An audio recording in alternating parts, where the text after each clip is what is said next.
En el nombre del Padre, y del Hijo, y del Espíritu Santo. Amén. Qué hermosos son los pies del que anuncia la paz a sus hermanos, y qué hermosas las manos maduras en el surco y en la mies. Grita, lleno de gozo, pregonero que traes noticias buenas. Se rompen las cadenas y el sol de Cristo brilla esplendoroso. Grita sin miedo, grita, y denuncia a mi pueblo sus pecados. Vivimos engañados, pues la belleza humana se marchita. Toda hierba es fugaz, la flor del campo pierde sus colores. Levanta sin temores, pregonero, tu voz dulce y tenaz. Si dejas los pedazos de tu alma enamorada en el sendero, qué dulces, mensajero, qué hermosos, qué divinos son tus pasos. Amén. Lectura del libro de los Números, capítulo 12. En aquellos días, María y Aarón hablaron contra Moisés a causa de la mujer cusita que había tomado por esposa. Dijeron: ¿ha hablado el Señor solo a Moisés? ¿No nos ha hablado también a nosotros? El Señor lo oyó. Moisés era el hombre más sufrido del mundo.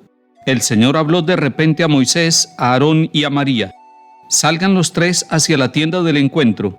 Y los tres salieron. El Señor bajó en la columna de nube y se colocó en la entrada de la tienda y llamó a Aarón y María. Ellos se adelantaron y el Señor les dijo: escuchen mis palabras. Cuando hay entre ustedes un profeta del Señor, me doy a conocer a él en visión y le hablo en sueños. No así a mi siervo Moisés, el más fiel de todos mis siervos. A él le hablo cara a cara, en presencia, y no adivinando contempla la figura del Señor. ¿Cómo se han atrevido a hablar contra mi siervo Moisés? La ira del Señor se encendió contra ellos, y el Señor se marchó. Al apartarse la nube de la tienda, María tenía toda la piel descolorida como nieve. Aarón se volvió y la vio con toda la piel descolorida. Entonces Aarón dijo a Moisés: perdón, Señor, no nos exijas cuentas del pecado que hemos cometido insensatamente. No dejes a María como un aborto que sale del vientre con la mitad de la cara comida. Moisés suplicó al Señor: por favor, cúrala. Palabra de Dios, te alabamos, Señor.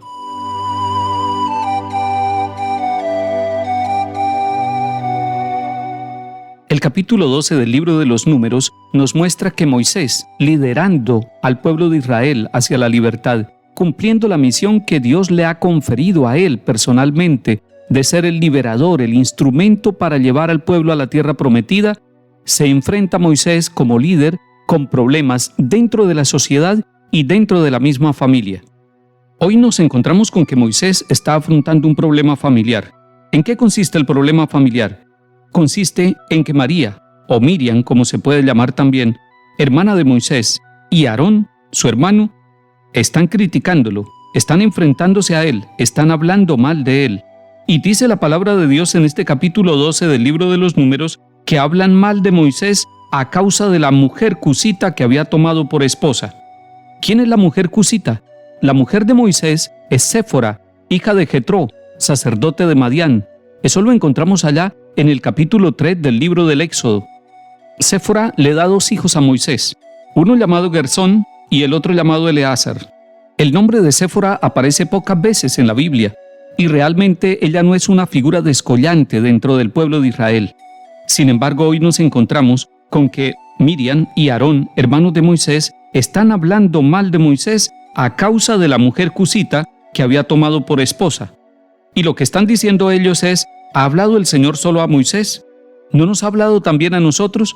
En el fondo, se presenta una situación de celos con el liderazgo que lleva Moisés. El pasaje muestra que Dios mismo interviene para aclararle a Aarón y a Miriam el origen del liderazgo de Moisés.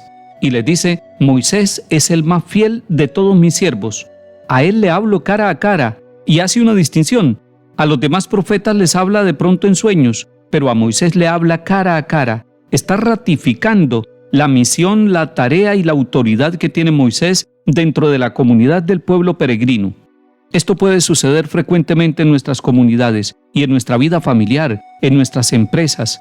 Nosotros podemos caer en el pecado de la murmuración, en el pecado de criticar a los líderes que nosotros tenemos.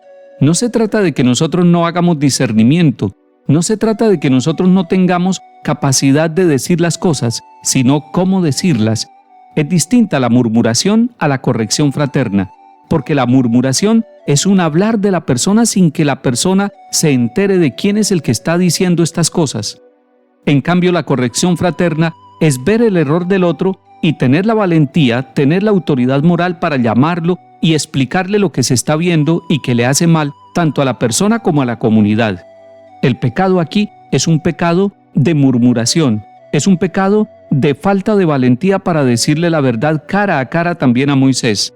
Y entonces la ira del Señor se encendió, y el signo que se presenta es que la cara de Miriam se ha transformado, es una cara que se ve enferma, que perdió el color, que perdió el brillo, que perdió la vitalidad. Tanto que su hermano Aarón, al mirarla, dice que se parece a un aborto. Aarón va a la presencia de Moisés para pedirle perdón por el pecado de insensatez que han cometido y pide que intervenga para que sea sanada su hermana Miriam. Moisés suplicó al Señor, por favor, cúrala. Después nos encontramos con que Miriam va a ser castigada y dura 7 días por fuera del campamento. Es excluida de la comunidad, pero no carga con un pecado durante toda la vida. Ella y su hermano han reconocido el pecado y por eso después de la sanción vuelve a ser reintegrada dentro de la comunidad del pueblo y después de que ella entra nuevamente a la comunidad se ponen en marcha, no la abandonan, sino que la esperan para reincorporarla y llevarla con todo el pueblo camino hacia la tierra prometida. El chisme y la murmuración pueden hacer mucho daño a las familias, pueden hacer mucho daño y destruir nuestras comunidades, pero por encima del chisme y de la murmuración está la capacidad de aceptar el error, de pedir perdón y la capacidad de perdonar, que en este caso está encarnada en la persona del líder, de Moisés. Un buen líder, al estilo de Moisés, debe ser una persona capaz de perdonar y de reincorporar a los miembros que han cometido el pecado y que lo han reconocido.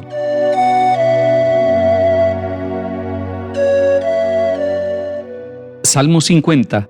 Misericordia, Dios mío, por tu bondad, por tu inmensa compasión borra mi culpa, lava del todo mi delito, limpia mi pecado. Pues yo reconozco mi culpa, tengo siempre presente mi pecado. Contra ti solo pequé, cometí la maldad que aborreces. En la sentencia tendrás razón, en el juicio brillará tu rectitud. Oh Dios, crea en mí un corazón puro, renuévame por dentro con espíritu firme. No me arrojes lejos de tu rostro, no me quites tu Santo Espíritu. Lectura del Santo Evangelio según San Mateo capítulo 14. Después que la gente se hubo saciado, Jesús apremió a sus discípulos a que subieran a la barca y se adelantaran a la otra orilla, mientras él despedía a la gente, y después de despedir a la gente, subió al monte a solas para orar. Llegada la noche, estaba allí solo. Mientras tanto, la barca iba muy lejos de tierra, sacudida por las olas, porque el viento era contrario. De madrugada se les acercó Jesús andando sobre el agua. Los discípulos, viéndolo andar sobre el agua, se asustaron y gritaron de miedo pensando que era un fantasma. Jesús les dijo enseguida: «Ánimo, soy yo, no tengan miedo». Pedro le contestó: «Señor, si eres tú, mándame ir hacia ti, andando sobre el agua». Él le dijo: «Ven». Pedro bajó de la barca y echó a andar sobre el agua acercándose a Jesús. Pero al sentir la fuerza del viento, le entró miedo. Empezó a hundirse y gritó: «Señor, sálvame». Enseguida Jesús extendió la mano, lo agarró y le dijo: «¡Qué poca fe! ¿Por qué has dudado?». En cuanto subieron a la barca, amainó el viento. Los de la barca se postraron ante él diciendo: «Realmente eres Hijo de Dios». Terminada la travesía, llegaron a tierra en Genesaret, y los hombres de aquel lugar, apenas lo reconocieron, pregonaron la noticia por toda aquella comarca y trajeron donde él a todos los enfermos. Le pedían tocar siquiera la orla de su manto, y cuantos lo tocaron quedaron curados. Palabra del Señor. Gloria a ti, Señor Jesús.